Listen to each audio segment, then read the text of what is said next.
Ukisema ni uongo, kampuni ya Brookside si ya Mluya na si ya Mjaka na si ya Mkale, tunajua ni ya nani. Sawa. Safaricom.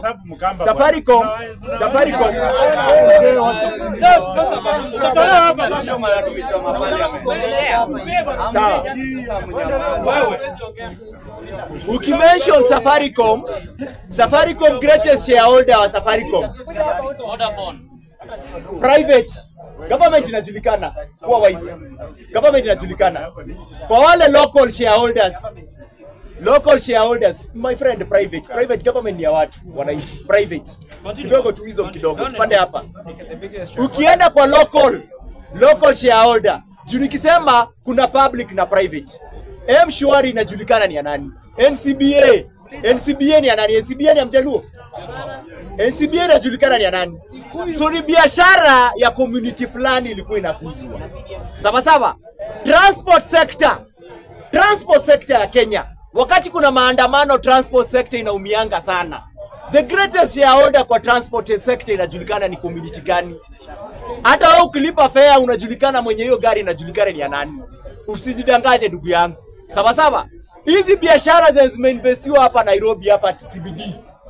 70% zinajulikana ni ya nani. Sawa. Kwa hivyo hiyo transaction ikiwa affected, ni mtu fulani anaumia. So elewa nikisema resist ilikuwa inasemwa ni ya nani. Na hiyo wakati Raila akisema resist, mwenye alikuwa amekalia kiti haikuwa Mluya, haikuwa Mjaluo, haikuwa Mkalenjin, ilikuwa mtu fulani na alikuwa toka community fulani. Sawa. So elewa. So at the end of the day, roho ya Mkikuyu ni biashara yake. Na biashara yake ikiaffectiwa, the moment biashara yake imeaffectiwa, then the chances are atatafuta njia ya kujikomboa. Na njia ya kujikomboa inakuanga biashara ya kisiasa. Sababu biashara ya kisiasa ndio inalinda biashara ya mtu kibinafsi. Tumeiona na Uhuru, tumeiona na wengine, hata huyu William Ruto, tumeiona kwa hii nchi. So at the end of the day, kiti ya kwanza yenye Mkikuyu anapigania 2027 ni biashara yake ikuwe sawa. Si ati anakomboa Kenya. Tusidanganyane. Si ati anakomboa nini? Anakimbilia biashara na hiyo biashara imetugonga si wote. Nikisema hiyo biashara imetugonga si wote, imetushika si wote. Kabisa, sababu kampuni nyingi ukienda pale apart from ya Muhindi, wale locals ni huyo Mkikuyu mwenye unaendea pale.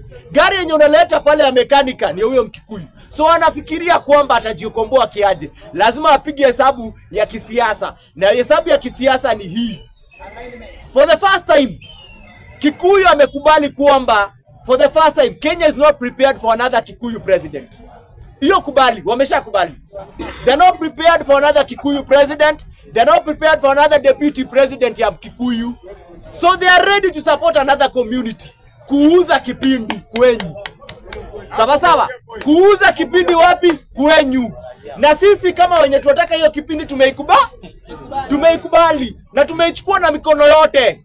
Mkikuyu akisema Mluya tosha, tutaikuchukua asubuhi na mapema. Kama unataka unakataa huko, sisi Mluya tutakubali asubuhi na mapema. Mkikuyu akiambia Mkamba tosha, washaonyesha wameikubali.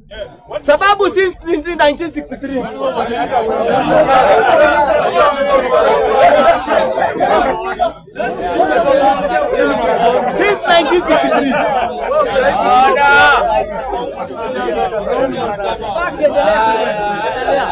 Sikia hii.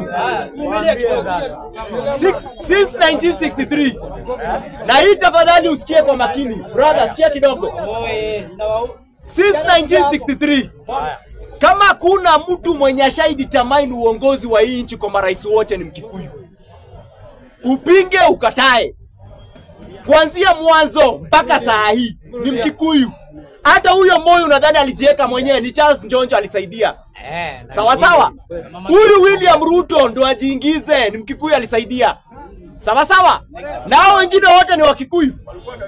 Kwa hivyo hao wengine wote walijua Mkikuyu ndo anajua biashara ya uongozi Kenya kuliko kabila ingine hii Kenya. Sawa. So jinsi ya kuchukua uongozi amejinvest.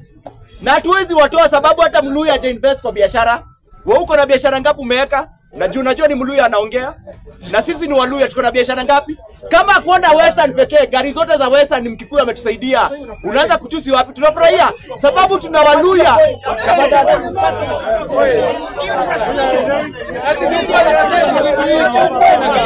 Tafadhali.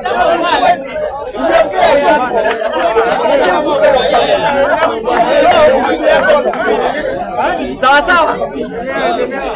So, my argument is this.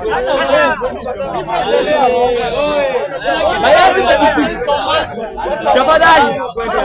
Ninaongea hii na sitaongea kwa kuogopa. Na mimi nachukianga nikiona Mluya na Hecol na sisi ndio tukumekuwa wapumbavu kwa power. We have the highest number in terms of voting block. Sawa sawa. Kama kuna mtu mwenye afai kuni Hecol ni Mluya. Heri Mjaluo ni Hecol, tunaelewa uchungu yao. Lakini Mluya afai ku Hecol sababu Mluya akona the highest number of voting block. Lakini huyo Mluya kumwambia aende njia moja, upumbavu ndio hiyo nyona Hecol sasa. Unasikia? So at the end of the day, kidogo tu kiendelea. At the end of the day, wacha nimalizie hicho alikuwa na Hecol. At the end of the day, my argument is this. Sawa sawa? Huyu Mkikuyu mwenye unasema hivi amejisaidia kwa power. Amejisaidia nini? Kwa kuweka biashara yake usawa. Sawa sawa? Hao wengine wenye wamekuwa kishika power, nimesikia mtu akisema watu wenye wametuangusha kwa inchi ni kabila mbili. I might spare Kikuyu for once. Because Kikuyu knows how to invest in another community's biashara business. Mkikuyu anaweza leta biashara kwenyu na nyinyi muipenda hata kuliko vile anaipenda. Tumeiona kwa wingi sana. Angalia transport sector ndio utajua. Angalia media 70% na imeajiri. Yani hata Mkale akiwa kwa uongozi haezi weka media station yake pale.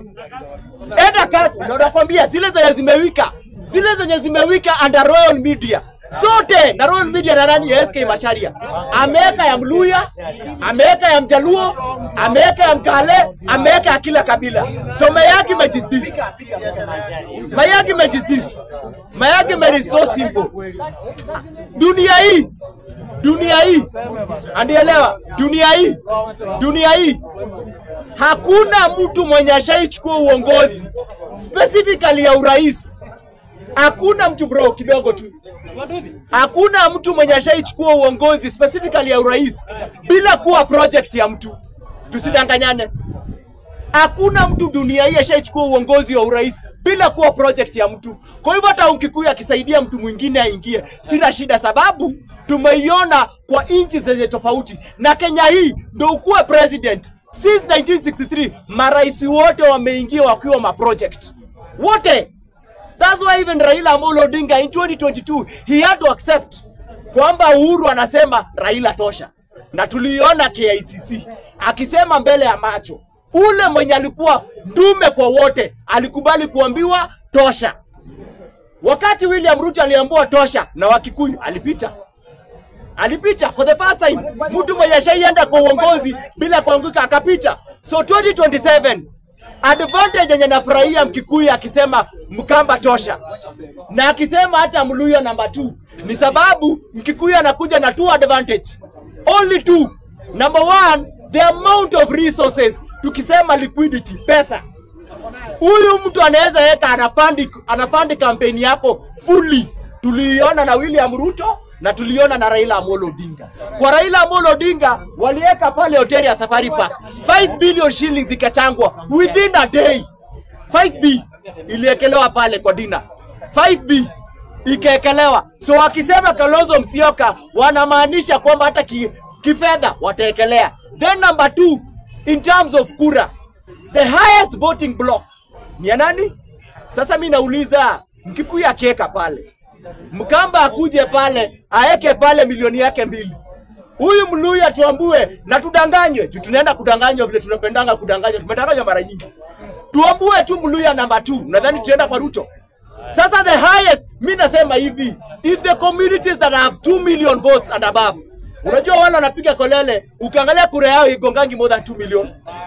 Ule kabila yenye kona 2 million votes kwenda juu zikiungana 3. Where are we heading? Tunamaanisha Kalonzo, George Natembea, Fred Matiang'i. Unaona wote. Fred Matiang'i. Na nikimaliza Rigathi Gachagua akiwa commissioner Uhuru Muigai Kenyatta. 2027 ni Kalonzo tosha. 18 million votes.